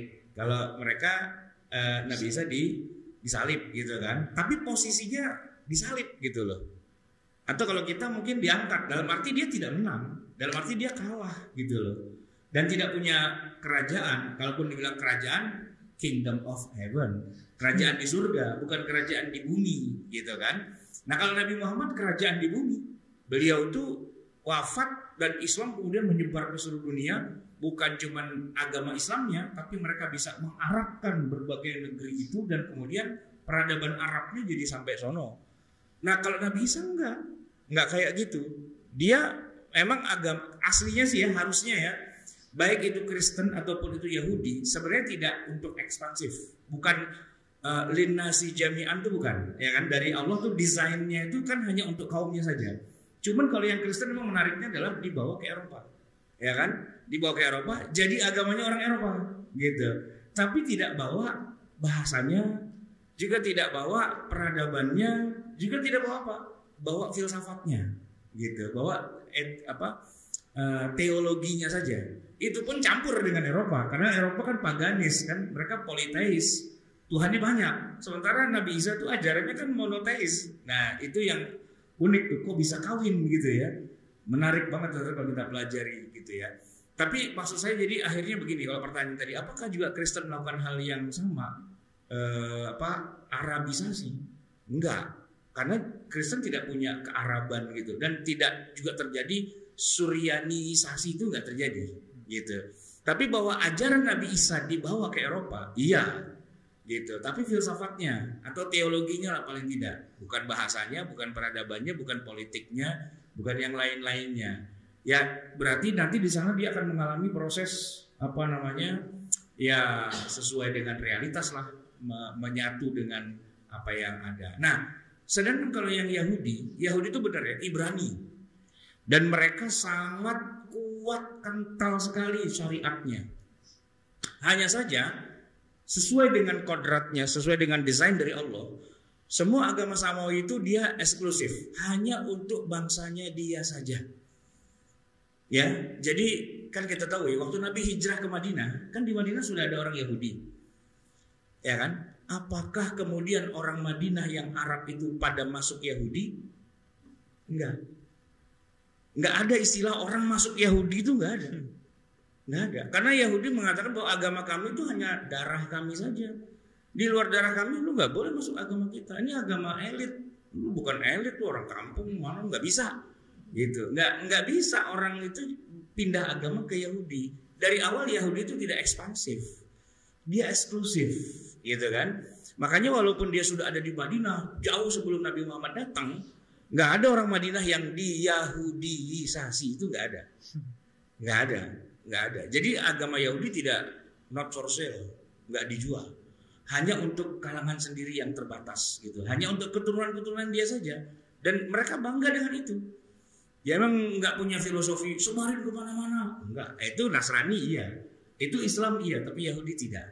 Makanya tidak ada istilah Yahudiisasi atau istilahnya Ibraniisasi, itu nggak ada gitu. Orang Israel dari dulu segitu-segitu aja nggak pernah nambah tuh, ya kan, karena mereka nggak mau menyebarkan agama mereka untuk orang di luar mereka, enggak. Oke. Yang kedua apa tadi? Oh lupa ya. Soal Misbah Al-Bukhari, terus kalau kita Al-Batawi. Iya, kalau mau dikatakan itu Arabisasi ya benar. Ya karena memang Al-Bukhari pakai ya nisbah itu adalah aturan dalam bahasa Arab. Dalam bahasa itu Pak ya. Tetapi apakah itu menjadi syariat? Tidak. Berbeda mungkin dengan kunyah. Kalau kunyah Abu gitu, misalnya Abul Fida, Abu Hafiz dan seterusnya, memang itu ada yang mengatakan bahwa itu sebagai sebuah syariah. Tetapi kalau Al-Batawi, Al-Jawi misalnya, kita menambahkan seperti itu supaya menyatu dengan kebiasaannya orang Arab ketika memanggil seseorang, mengidentifikasi seseorang seperti itu. Gitu. Jadi kalau itu bisa dikatakan hanya sebagai budaya yang dilatar belakangi oleh kebiasaan bahasa saja. Ya Al-Jauhari mungkin ya. Nah, itu juga termasuk orang Jawa yang pengen ke Arab-Araban, nah itu mungkin. Oh enggak, itu sih alurnya beda lagi Ustaz Akil. Jadi gini, orang Arab itu tetap tahu bahwa orang ini asalnya dari mana, maka disebutlah dengan nama asalnya. Ya misalnya dari Bukhara kan, Imam Bukhari itu, ya disebutlah Muhammad bin siapa namanya Bukhari itu kan Ismail kan Al-Bukhari gitu kan, yang asalnya dari Bukhara gitu loh. Jadi Al-Bukhari itu untuk mengidentifikasi gitu bahwa dia tuh bukan orang Arab asli malah, dia malah orang mana gitu. Cuman penggunaan istilah Al-Bukhari itu adanya di orang Arabnya, gitu kan. Nah, tapi karena udah jadi ngetop jadi nama ulama, akhirnya umat Islam seluruh dunia pun ngefans sama si Muhammad ini gitu kan, yang udah dikenal namanya Al-Bukhari. Akhirnya ya udah yang orang Indonesianya kok namanya Bukhari itu ngefans sama Imam Bukharinya, bukan karena sok Arabnya, enggak gitu. Sudah kan menjadi alaman lah gitu ya. Ya, sudah jadi alaman. Di Indonesia banyak nama misalnya Damanhuri. Itu kan bukan Arab. Damanhur kan adanya di Mesir. Ya kan, Dimyati. Dimyat itu adanya di Mesir. Dan itu enggak ada Arab-Arabnya. Cuman memang dulu banyak ulama yang dari Dimyat gitu kan. Nah, orang Arabnya mengatakan wah itu ulama yang asalnya dari Dimyat, makanya Dimyati gitu. Karena ini ulama besar, seluruh dunia terkenal, ya udah kita sebut Kiai Haji Dimyati Ishaq. Nah, gitu. Dimyati ya kan, jauh hari gitu kan. Nah, itu udah jadi nama yang masyhur, tapi bukan karena dia pengen jadi kayak orang Arab, tapi yang abu-abu tadi itu benar. Itu yang sok Arab itu yang abu-abu. Ya, yang namanya dia misalnya Wildan gitu, terus punya anak namanya Muhammad, ya terus dipanggilnya Abu Muhammad gitu kan. Nah, istrinya Wildan kalau punya istri gitu ya, itu kalau anaknya namanya Muhammad ya Ummu Muhammad.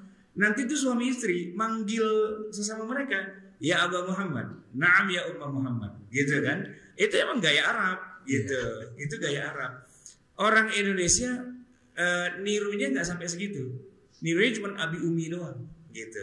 Padahal bukan Abi Umi. Orang Arab tidak manggil Abi Umi dengan sesama mereka. Suami manggil istri nggak bilang Umi, enggak. Umi kan ibuku, ya kan? Emang lu kata gue ibu lu? Kapan? Enggak gitu. Tapi kalau dia punya anak, ya kan? Anaknya Muhammad tadi kan? Ya Ummu Muhammad, gitu. Ya Abu Muhammad, gitu. Itu Arab banget. Nah, di Indonesia tuh pengen Arab tapi kurang, ya nggak selesai gitu ngarabinnya. Jadi kayak di tenggorokan, mau ketelan enggak, mau keluar juga enggak, gitu kan? Jadi akhirnya jadi lucu gitu. Pengen Arab tapi kurang Arab. Kurang pas, karena orang Arabnya nggak menggunakan itu. Itu kalau di masjid-masjid sering lihat tuh. WC ada 2. WC laki namanya Ikhwan. WC perempuan namanya Akhwat. Gitu. Nah itu anak saya bingung gitu. WC dalam bahasa Arabnya Akhwat ya? Bukan. Gitu kan. Nah di kita itu mau Arab tapi salah kaprah kan gitu ya. Nah saya bilang haram hukumnya Ikhwan menikah dengan Akhwat. Itu haram banget, itu kan termasuk wanita yang diharamkan, al-muharramatun nisa, ya kan? Iya kan, la tankihu manakaha abakum sebagainya, terus termasuk di antara al-muharramat itu kan siapa? Mahatukum wa akhwatukum. Haram loh ikhwan menikah dengan akhwat. Ngamuk saya bilang begitu. Justru ikhwan sama akhwat itu membangun rumah tangga. Saya bilang haram, zina itu. Ikhwan nikah sama akhwat, nggak boleh lah, gitu kan? Iya kan? Orang Arab mana nyebut perempuan dengan akhwat? Nggak ada. Terus mereka juga bilang ikhwan? Nggak juga. Itu kan bahasanya orang Indonesia yang Arabnya setengah antara ketelan sama enggak gitu loh. Gitu kira-kira. Gitu satu deh. Ada lagi pertanyaan? Silakan.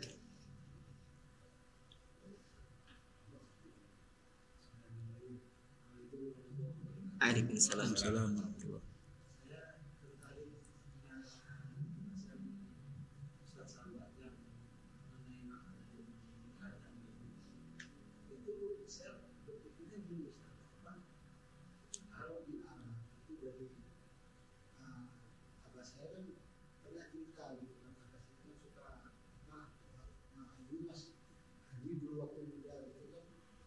Suka makan jeruannya kabin gitu. Nah, itu di Arab tuh nggak ada gitu yang makan jeruan. Sedangkan di sini kita di Indonesia itu populer sekali dan hampir itu paling enaknya makanan dan paling mahal kadang-kadang, apalagi yang nambah segala macam itu. Itu ini gimana Ustaz? Terima kasih wassalamualaikum. Maksudnya hukum makan jeroan. Oh, nah ini maksudnya kaitannya dengan budaya ya. Iya. Kan orang Indonesia menganggap kalau kita makan kambing itu kan biar kayak orang Arab kan gitu ya. Ternyata orang Arab malah nggak makan kambing, jeroannya nggak dimakan, kepala, kaki semua nggak dimakan gitu. Kita aja yang sampai habis tuh kambing, nggak bersisa, sampai nggak bersisa ya kan. Sapi itu ya, dari ujung paling depan moncongnya itu jadi rujak cingur ya kan, lidahnya jadi sate padang, ada matanya jadi mata sapi, sampai paling belakang buntutnya jadi sop buntut gitu kan, kakinya yang ceblok-ceblok di kandang itu kayak di sop kaki sapi kan, nggak ada yang bersisa tuh gitu kan, nggak ada yang bersisa. Nah kalau orang Arab nggak makan malah gitu loh, nggak makan begituan, dia makan daging aja. Orang satu kambing itu dia makan cuma pahanya doang, yang lain dibuang, nggak dimakan gitu. Pak Haji Fauzi mungkin masih ingat dulu waktu saya bikin akekah kita makan di Hadramaut kan pada protes. Ya pada protes, nasinya mana gitu, kambing doang gitu kan. Ya kan saya bilang saya ngundang akekah mau makan kambing, dikasih kambing doang nggak ada nasinya pada protes. Seperti kucing gitu makan kambing doang gitu kan. Emang nasinya dikit, setakil gitu. Jadi itu kambing gede gitu, satu nampan gede kan. Yang kita kopet-kopet itu daging, nasinya mah kita koret-koretin gitu, dikit banget. Makanya pada nambah nasi. Orang kita kalau makan kambing bukan makan kambing sebenarnya, makan nasi lauk kambing. Nah, satenya setusuk aja udah lumayan gitu kan. Nah orang Arab makan sate 20 tusuk, dia bilang geli-geliin perut doang gitu. Karena budayanya bukan makan setusuk 2 tusuk, 10 tusuk juga belum kena. Terus di puncak itu pernah kan di Sate Kadir ya kalau nggak salah ya. Itu kan saya lagi makan sate di situ kan. Wah kita makan sate udah takut kolesterol nih, udah takut darah tinggi apa segala macam. Orang Arab datang. Saya mau beli ini sate katanya. Terus dibakarin. Jangan, saya mau yang ini yang satu paha semua gitu katanya. Ini satu paha yang tolong bakarin. Pak bisa Pak ini warung sate bukan warung ini, bukan warung steak katanya gitu kan. Ya di sini orang makan segini katanya, kagak doyan gitu, makan cuma segini doang. Ya makan kambing ya kambing beneran satu paha dia makan gitu. Jadi kalau satu ekor kambing pahanya ada 4, ya makannya berempat.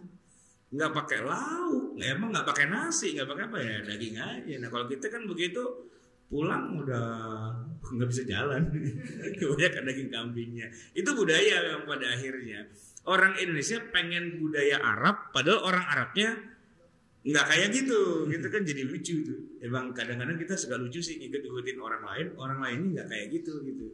Ya kita taunya karena kita sering bergaul sama orang Arab ya. Orang Arabnya kan nggak gitu-gitu amat kan, nggak segitunya gitu, nggak sesuai gitu dengan yang kita kira. Tapi nggak apa-apa sih, mungkin niatnya bagus, pengen kayak orang Arab biar kayak Nabi misalnya gitu kan, ya bisa-bisa aja kan, sah-sah saja gitu. Walaupun ya belum tentu Nabi kayak gitu juga. Emang Nabi bajunya baju gamis panjang putih terus pakai ada simarnya itu kan enggak. Nabi kan bukan begitu bajunya, lain lagi. Ya itu memang beda lah di situ. Mungkin saya nambahin dikit. Ya. Tapi itu ada satu ininya. Kalau dikatakan mungkin jeruk nggak sampai haram gitu ya. Tapi ada dari uruf sini saya keinget ada satu konsekuensi hukum lain, yaitu dalam masalah kurban kebetulan. Yaitu jika hewan kurban itu kok maktuul udhun, terpotong telinga atau terpotong buntut, itu nggak sah. Kenapa? Karena kuping dan buntut termasuk sesuatu yang masih dimakan. Tetapi kalau khosi yang torpedonya kepotong, itu sah. Karena apa? Karena tidak biasa. Memang itu bukan untuk dimakan. Nah, ini kan budaya ya. Padahal di sini torpedo mungkin rebutan Ustaz ya. Dengan segala mitosnya gitu. Ibu-ibu malah. Oh gitu. Di pelampiasan sama lakinya kali. Enggak, kalau ke situ nggak paham saya. Itu artinya di sini kebudayaan ternyata agak ada konsekuensi. Itu dalam kitab fikih ya.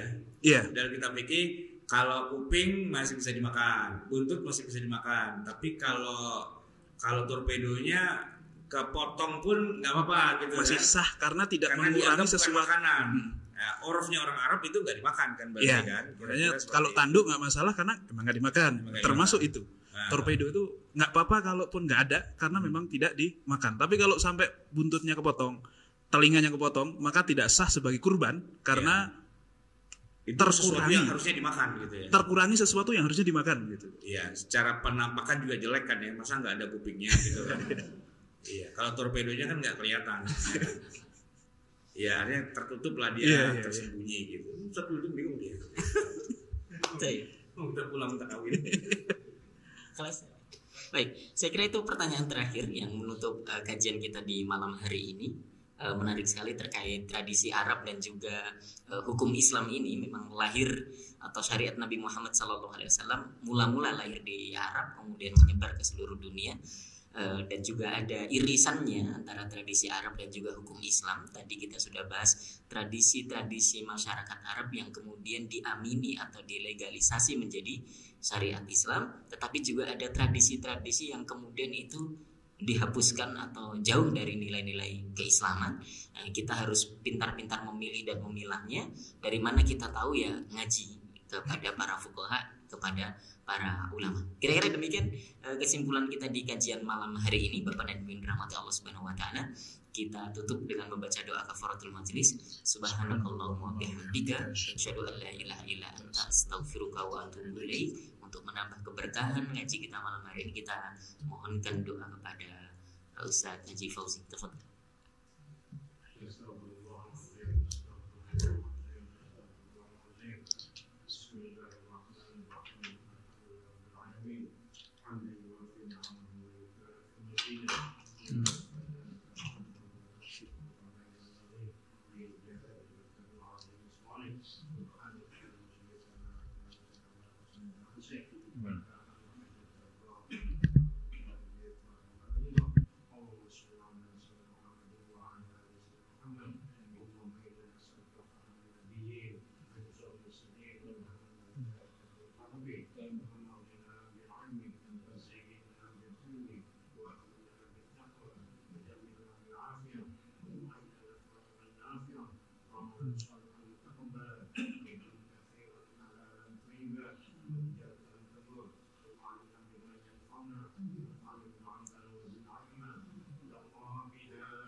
Itu yang ke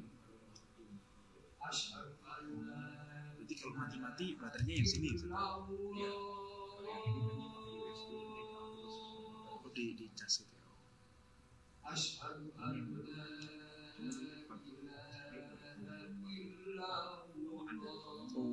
Bapak kayak tersasar.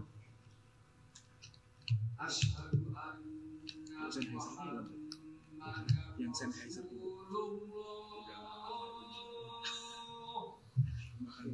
Asyhadu anna Muhammadar Rasulullah.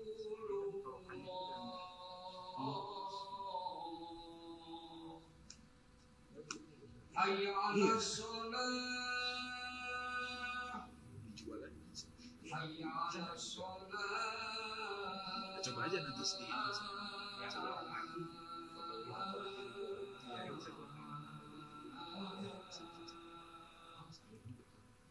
Hayya 'alal falah.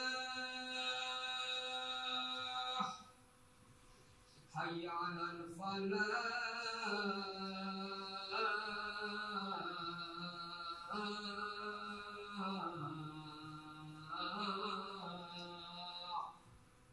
Allahu akbar, Allahu akbar.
نستعين اهدنا الصراط المستقيم صراط الذين أنعمت عليهم غير المغضوب عليهم ولا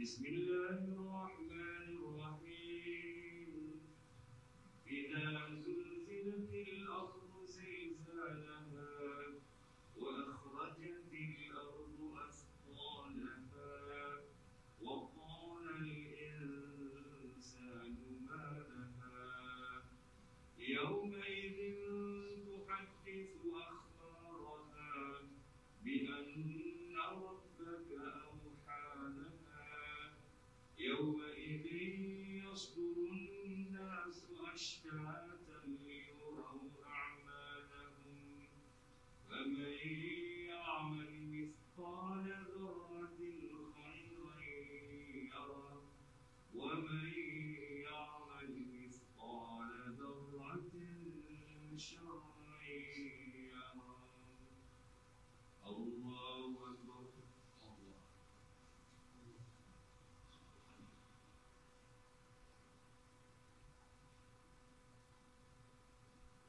سمع الله لمن حمده الله أكبر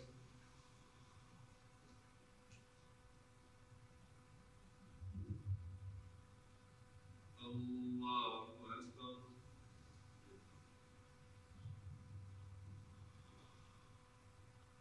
الله أكبر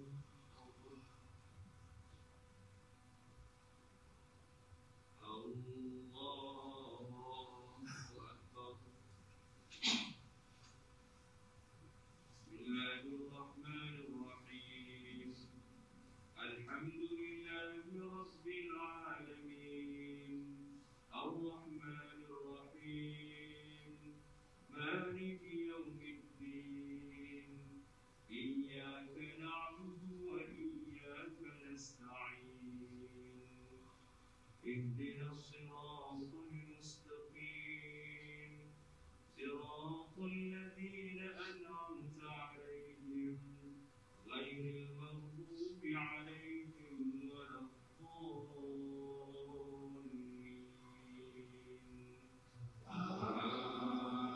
آمين